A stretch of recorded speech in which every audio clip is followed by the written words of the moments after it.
सुप्रभात बच्चों। आज हम कक्षा 6 के इतिहास विषय का पाठ 3 भोजन संग्रह से उत्पादन तक का आगे का प्रकरण स्थायी जीवन की ओर के बारे में पढ़ेंगे। तो देखो बच्चों, इससे पहले हमने ये देखा था कि नई नुओं को मध्य प्रदेश के खाने की याद आई थी कि कैसे मध्य प्रदेश का खाना इतना मसालेदार क्यों था। फिर हमने देखा कि अलग अलग स्थानों पर अलग अलग जलवायु के कारण अलग अलग प्रकार की फसलों को उगाया जाता है। धीरे धीरे जलवायु बदली और जलवायु के साथ साथ वनस्पतियाँ और भोजन भी बदला। फिर धीरे धीरे आरंभिक मानव ने खेती करना और पशुपालन करना सीखा और इस तरह से पौधे उगाना और जानवर की देखभाल करना, इन दोनों कार्यों को बसने की प्रक्रिया का नाम दिया गया। और यह प्रक्रिया करीब 12,000 साल पहले शुरू हुई थी। और इस तरह से आरंभिक मानव ने एक नई जीवन शैली अपनाई, जो प्रारंभिक मनुष्य थे वो पहले आखेटक और संग्राहक थे। वे अब क्या कृषक और पशुपालक बन गए थे। और इस बात के साक्ष्य हमें कई पुरास्थलों से भी मिले थे, जैसे कि मेहरगढ़ है, कोल्डी हवा है, महागढ़ा है। इस तरह से कई पुरास्थलों से हमें आरंभिक मानव के कृषक और पशुपालक होने के साक्ष्य भी मिले थे। और अब मनुष्य ने क्या किया, धीरे धीरे स्थायी जीवन की ओर बढ़ना शुरू किया। तो आज हम पढ़ेंगे स्थायी जीवन की ओर। पुरातत्वविदों को कुछ पुरास्थलों पर झोंपड़ियों और घरों के निशान भी मिले हैं, जैसे कि बुर्ज होम, जो कि वर्तमान कश्मीर में है। बुर्ज होम के लोग गड्ढे के नीचे घर बनाते थे, उन्हें गर्तवास कहा जाता था। तो एक प्रश्न बनता है सीधा सा कि गर्तवास किसे कहा जाता है। तो कश्मीर के लोग गड्ढे के नीचे जो घर बनाते थे उन्हें गर्तवास कहा जाता है। इनमें उतरने के लिए सीढ़ियाँ भी होती थी और इससे उन्हें ठंड के मौसम में सुरक्षा मिलती होगी। पुरातत्वविदों को झोंपड़ियों के अंदर और बाहर दोनों ही स्थानों पर आग जलाने की जगह भी मिली है। ऐसा लगता है कि लोग मौसम के अनुसार घर के अंदर या बाहर खाना पकाते होंगे। इसके बाद देखिए, बहुत सारी जगहों से पत्थर के औजार भी मिले हैं और इनमें से कई ऐसे हैं जो पूरा पाषाण युगीन उपकरणों से भिन्न हैं, उनसे अलग हैं और इसीलिए इन्हें नवपाषाण युग का माना गया है। इनमें वे औजार भी हैं जिनकी धार को और अधिक पैना का अर्थ होता है तीखा, तो और अधिक पैना करने के लिए उन पर पॉलिश चढ़ाई जाती थी। ओखली और मूसल का प्रयोग अनाज और वनस्पतियों से प्राप्त अन्य चीज़ों को पीसने के लिए किया जाता था। आज हजारों साल बाद भी ओखली और मूसल का प्रयोग अनाज पीसने के लिए किया जाता है। तो बच्चों, आपने देखा होगा कि गाँवों में आज भी सिलबट्टा है, ओखली मूसल है, ये सब पत्थर की होती है और इन पर आज भी मसाले पीसे जाते हैं, अनाज पीसा जाता है, चटनी बनाई जाती है, आपने देखा होगा। तो उसी तरह प्राचीन प्रस्तर युगीन औजारों का निर्माण और प्रयोग लगातार होता रहा। कुछ औजार हड्डियों से भी बनाए जाते थे। इसके बाद हम देखिए, यहाँ पर आपको कुछ ये नवपाषाण युग के उपकरण दिखाई दे रहे, बड़े बड़े हैं।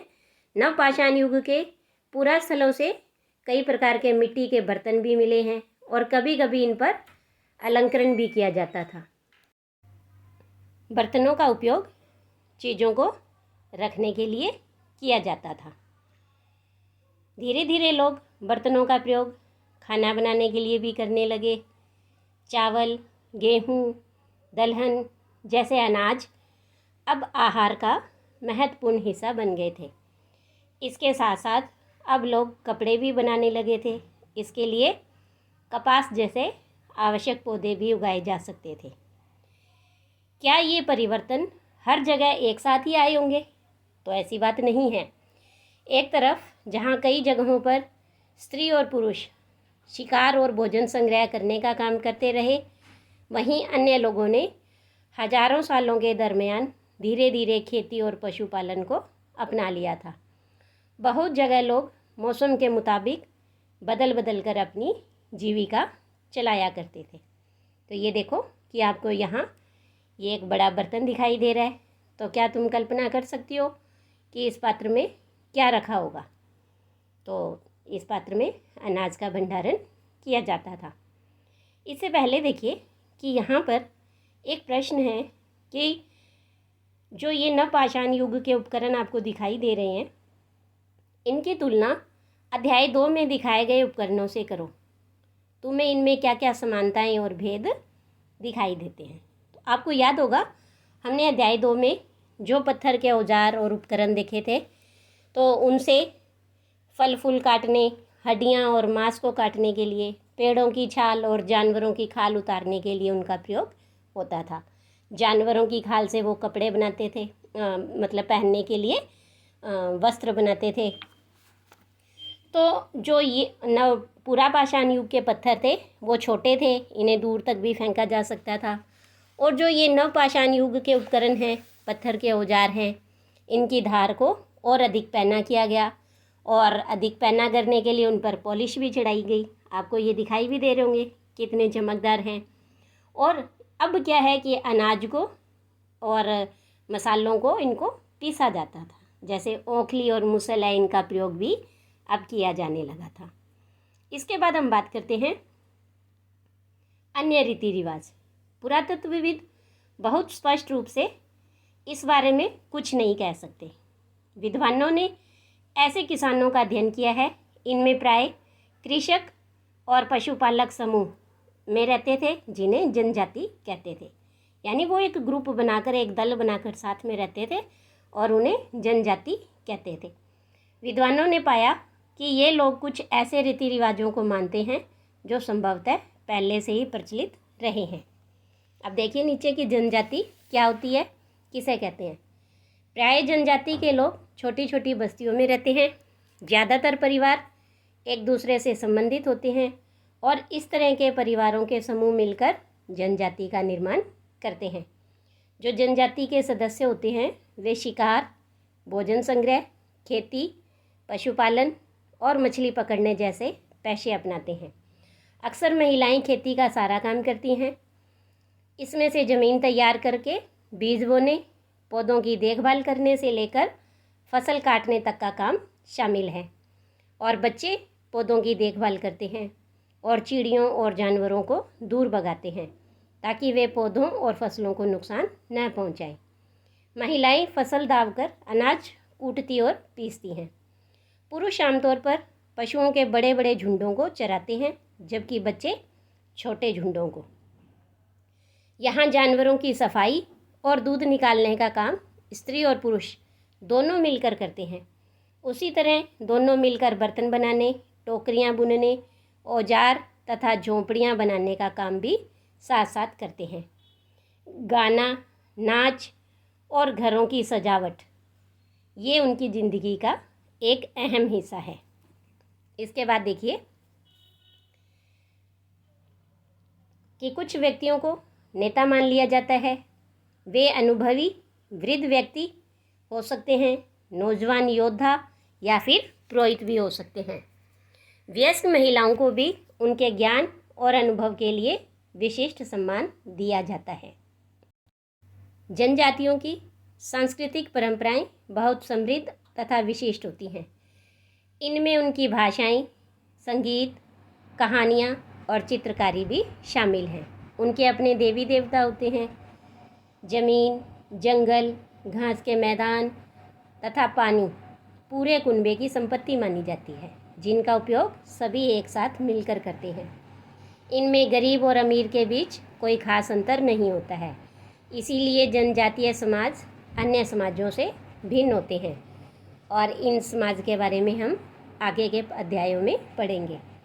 इसके बाद देखिए कि नीचे 2 प्रश्न हैं। पुरुषों द्वारा किए जाने वाले कामों की एक सूची बनाओ तथा महिलाएं क्या क्या काम करती हैं। तो देखो बच्चों, अभी हमने देखा था कि जो पुरुष हैं वो जानवरों को चराते हैं, मछली पकड़ते हैं, शिकार करते हैं आदि इस तरह के कई काम हैं जो पुरुष करते थे। और महिलाएं हैं वो खेती से जुड़े हुए काम करती हैं, जैसे ज़मीन तैयार करना, बीज बोना, पौधों की देखभाल करना, फसल काटना, अनाज को पीसना आदि इस तरह से खेती से जुड़े हुए काम महिलाएं करती हैं। इसके बाद कि ऐसे कौन कौन से काम हैं जो स्त्री और पुरुष दोनों मिलकर करते हैं। तो देखो बच्चों, झोंपड़ी बनाना, औजार बनाना, टोकरियाँ बनाना, जानवरों की देखभाल करना, दूध निकालना, बर्तन बनाना, ये ऐसे कुछ काम हैं जो स्त्री और पुरुष दोनों साथ में मिलकर करते हैं। इसके बाद हम बात करेंगे सूक्ष्म निरीक्षण, मेहरगढ़ में जीवन और मृत्यु। हमने देखा उस मानचित्र में मेहरगढ़ के बारे में, जो कि वर्तमान पाकिस्तान के अंदर है।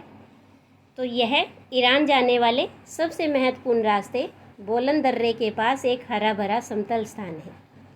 मेहरगढ़ संभवतः वह स्थान है जहाँ के स्त्री पुरुषों ने इस इलाके में सबसे पहले जौ, गेहूँ उगाना और भेड़ बकरी पालना सीखा। यहाँ खुदाई में सबसे पहले के स्तरों से पुरातत्वविदों को विभिन्न प्रकार के जानवरों की हड्डियाँ भी मिली हैं। अब इन जानवरों में हिरन, सूअर जैसे जंगली जानवरों की हड्डियाँ भी शामिल हैं। उसके बाद के जो स्तर हैं उन स्तरों से भेड़ और बकरियों की हड्डियाँ ज़्यादा मिली हैं और उसके ऊपर ज़्यादातर मवेशियों की हड्डियाँ मिली हैं। तो इससे ऐसा लगता है कि ये लोग मवेशियों को पालने लगे थे। मेहरगढ़ में इसके अलावा चौकोर और आयताकार घरों के अवशेष भी मिले हैं। चौकोर ऐसे वर्गाकार को चौकोर कहते हैं और आयताकार आपको पता ही है ऐसे। तो प्रत्येक घर में 4 या उससे ज़्यादा कमरे भी हैं। इस तरह से 4 या उससे ज़्यादा कमरे हैं जिनमें से कुछ संभवतः भंडारण के काम आते होंगे। तो ये देखिए बच्चों, यहाँ लिखा है गांव। गांवों की यह विशेषता है कि वहाँ रहने वाले अधिकांश लोग भोजन उत्पादन में लगे होते हैं, यानी गांवों में जो रहते हैं वो ज़्यादातर कृषि का कार्य करते हैं। इसके बाद देखिए कि हम बात कर रहे थे मेहरगढ़ की कि वहाँ से कौन कौन से स्तर से कौन कौन से पशु मिले हैं। तो पहले और बाद के स्तर, जब पुरातत्वविद किसी जगह की खुदाई करते हैं तो वो ये कैसे समझते हैं कि कौन से स्तर पहले के हैं और कौन से बाद के हैं।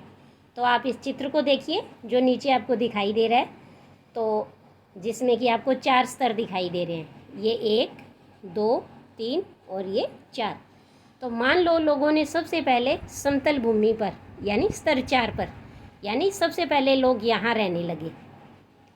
फिर आमतौर पर जहाँ लोग रहते हैं और घर टूट जाता है वो, तो घर टूटने पर दोबारा वहीं घर बना लेते हैं। टूटे फूटे सामान और कूड़ा करकट भी घरों के आसपास जमा होते रहते हैं और इन कारणों से बस्ती की जो ज़मीन है वो धीरे धीरे ऊंची होती रहती है और फिर ऐसे ऊंचे होते होते उसके ऊपर एक इस तरह से ये एक टीला बन जाता है। तो इसलिए जब टीले की खुदाई की जाती है तो उसका जो सबसे निचला स्तर होता है वो सबसे पुराना स्तर होता है। यानी तो सबसे पहले तो यही हुआ ना, ये सबसे पुराना हुआ, फिर उसके बाद और लोग आ गए, फिर इस तरह से ये करते करते इस तरह से ज़मीन है वो ऊंची होती जाती है। तो जो नीचे का स्तर होता है वो सबसे पुराना होता है और उसके बाद के स्तर और बाद के युगों के होते हैं और यही ऊपरी और निचली तहें आमतौर पर स्तरों के रूप में जानी जाती है। तो अब आप इस चित्र को देखकर बताइए कि स्तर 2 और 3 इनमें से कौन सा ज़्यादा पुराना है। तो अब देखिए 2 और 3 में जो नीचे का स्तर होगा वही ज़्यादा पुराना होगा। तो जो स्तर 3 है वो नीचे है और स्तर 2 है वो ऊपर है, तो इसीलिए जो स्तर 3 है वो सबसे पुराना होगा। इसके बाद हम बात करेंगे कि मृत्यु के बाद सामान्यतः मृतक के जो सगे संबंधी हैं वो उसके प्रति सम्मान जताते हैं। लोगों की आस्था है कि मृत्यु के बाद भी जीवन होता है, इसीलिए कब्रों में मृतकों के साथ कुछ सामान भी रखे जाते थे। मेहरगढ़ में ऐसी कई कब्रें मिली हैं। एक कब्र में एक मृतक के साथ एक बकरी को भी दफनाया गया था। संभवतः इसे परलोक में मृतक के खाने के लिए रखा गया होगा। ये देखिए नीचे आपको मेहरगढ़ की कब्र का चित्र दिखाई दे रहा है ना। तो अब क्या आप इसमें से इस बकरी के कंकाल को पहचान सकते हैं? तो देखिए कि जैसे ये व्यक्ति का है और ये हो सकता है इनके बकरी के कंकाल हो। और ये इधर इस चित्र में आपको मेहरगढ़ के घर का चित्र दिखाई दे रहा है, जो कि इस तरह से वर्गाकार है और जिसमें 4 कमरे हैं और एक कमरे का भंडारण के रूप में शायद प्रयोग किया गया होगा। तो मेहरगढ़ के घर शायद ऐसे दिखते हों। तुम जिस घर में रहते हो उसके साथ इस घर की क्या समानता है? तो देखिए इसमें कि यहाँ रसोई घर नहीं दिखाई दिया है ना। तो इस तरह से हमारे घर में और पहले के जो घर हैं उनमें अंतर होता है। इसके बाद हम बात करेंगे दाऊजली हेडिंग की। मानचित्र 2 पृष्ठ 14 में दाऊजली हेडिंग ढूंढिए। तो अभी हम देख लेते हैं मानचित्र 2 में। हमने पहले भी देखा था ये देखिए, ये यहाँ पर है पूर्वी भारत में, पूर्व की ओर ये रहा यहाँ, ठीक है, दाऊजली हेडिंग। तो मानचित्र में इसे हमने देखा। अब इसमें कह रहे हैं कि यह पूरा स्थल चीन और म्यांमार की ओर जाने वाले रास्ते में ब्रह्मपुत्र की घाटी की एक पहाड़ी पर है। यहाँ खरल और मुसल जैसे पत्थरों के उपकरण मिले हैं। इससे यह पता चलता है कि यहाँ लोग भोजन के लिए अनाज उगाते थे। साथ ही यहाँ से जेडाइट पत्थर भी मिला है। संभवतः यह पत्थर चीन से आया होगा। इसके अतिरिक्त इस पुरास्थल से काष्ठास यानी बहुत ही पुरानी लकड़ी जो सख्त होकर पत्थर बन गई है, उसके भी औजार और बर्तन मिलते हैं। अब हम बात करते हैं अन्यंत्र की, कि तुर्की की बात कर रहे हैं हम, कि नवपाषाण युग के सबसे प्रसिद्ध पुरास्थलों में एक चताल ह्यूक जो कि तुर्की में है। यहाँ दूर दराज स्थानों से कई चीज़ें लाई जाती थी और इनका उपयोग किया जाता था, जैसे कि सीरिया से लाया गया चकमक पत्थर और लाल सागर की कोड़ियाँ और भूमध्य सागर की सिपियाँ। ध्यान रहे कि उस समय तक पहिए वाले वाहन का विकास नहीं हुआ था, तो लोग सामान खुद या जानवरों की पीठ पर लाद कर ही ले जाया करते थे। तो नीचे देखिए एक प्रश्न है कि बताओ कोडियों और सिपियों का क्या उपयोग होता होगा? तो कोडियाँ और जो सिपियाँ हैं उनका उपयोग आभूषण बनाने में, गहने बनाने में होता होगा। तो इस तरह से ये हमने आरंभिक मानव के भोजन उत्पादन से लेकर संग्रह से उत्पादन तक हमने देखा कि कैसे पहले आरंभिक मानव है वो जो है भोजन के लिए उसकी तलाश में एक स्थान से दूसरे स्थान पर जाया करते थे। धीरे धीरे उन्होंने खेती करना सीखा, पशुपालन सीखा और स्थायी जीवन जीना सीखा, और इस तरह से उन्होंने भोजन का उत्पादन करना सीखा। तो इस तरह से हमारा ये पाठ खत्म होता है। आज के लिए इतना ही। धन्यवाद।